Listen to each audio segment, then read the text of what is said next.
now since we are coming to the end of the session, we'll go ahead with the Q&As from audience and delegates. Is there any questions coming up to your minds? Please. Yeah.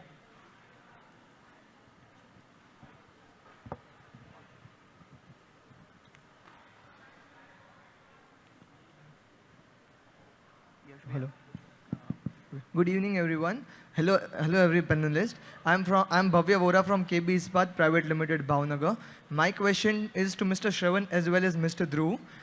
As small chunk of people have started using FRP rebars, you might have heard about it. And today's time, giants like Tata Steel are also trying their hands on in that area. So what do you think? Can we see a shift from TMT rebars to FRP rebars in future? Thank you. GFRP rebars, as we say, glass fiber reinforced polymer, the fire resistance property of the product is very low. I think it is close to 400 degrees. That material is mostly for places where there is sub-zero level temperatures. And second problem with is that you cannot bend them on site. It has to be pre-engineered, that product.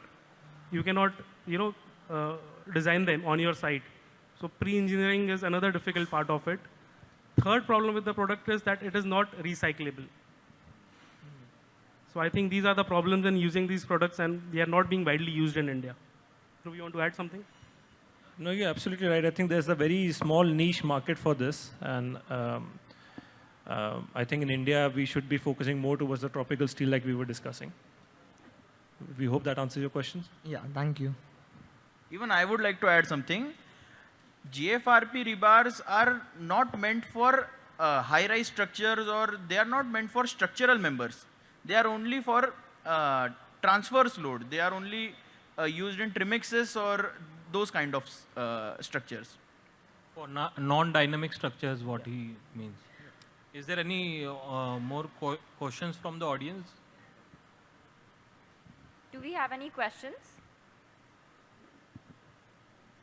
So we'd like to conclude the session. Before concluding, I would like ACR Das ji to please say his last words and conclude the session.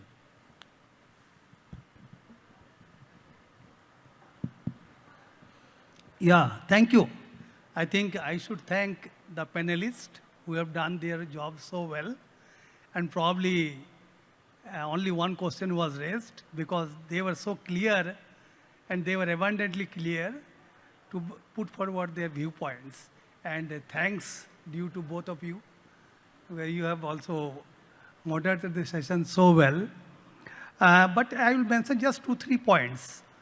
One is we have talked about, I think BIS gentlemen and others also talked about steel quality vis-a-vis the climatic condition. Yes, it is very much fact. In fact, if you see the basic system of formulation of the standards, the technology, the local conditions, or producers and users, everybody is taken into consideration, and also the research institutions.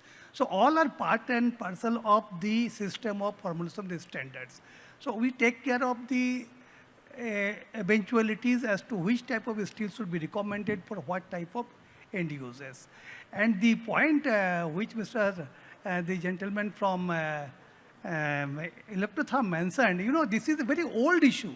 I think Kamal ji, आपको याद होगा, ये जो phosphorus की level लेके आप अपने बेटे का भी कोई रिसर्च लेके मेरे पास आते थे, ये तब के इशू है कि हाई फॉस्फोरस को for Indian conditions should we not go for higher phosphorus, ये तब की इशू था.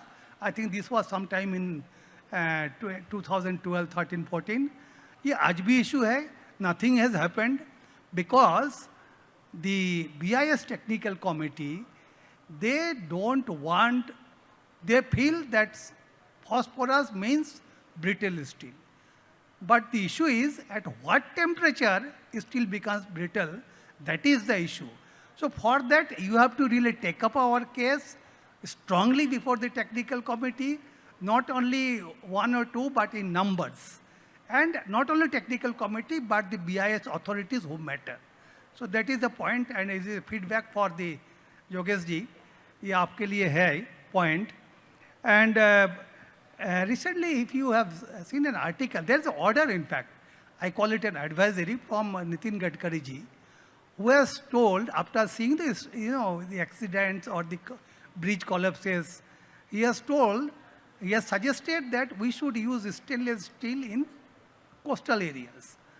Again, it is linked to the standard and linked to the end use. So it is a suggestion which probably a good suggestion, because ultimately in coastal region, the conditions are very harsh, and a normal mile steel may not be, long lasting, and you will not get the value for money. So that is point number 2. And I think we discussed something about the, I was very much concerned in the ministry about the epoxy coating. Yes, I think there is a standard. Am I correct? There is a standard also in epoxy coated parts. Yes, sir. There is. But see, I think some learned panelists mentioned very clearly. See, zinc gives us sacrificial protection. Means, अगर थोड़ा सा कहीं खरोच आ गया, तो बगल वाला zinc आके उसको स्टील को मतलब मरने से बचा लेगा, स्टील को करोड़ होने से बचा लेगा. ये प्रॉपर्टी हमारे इपॉक्सी में नहीं है.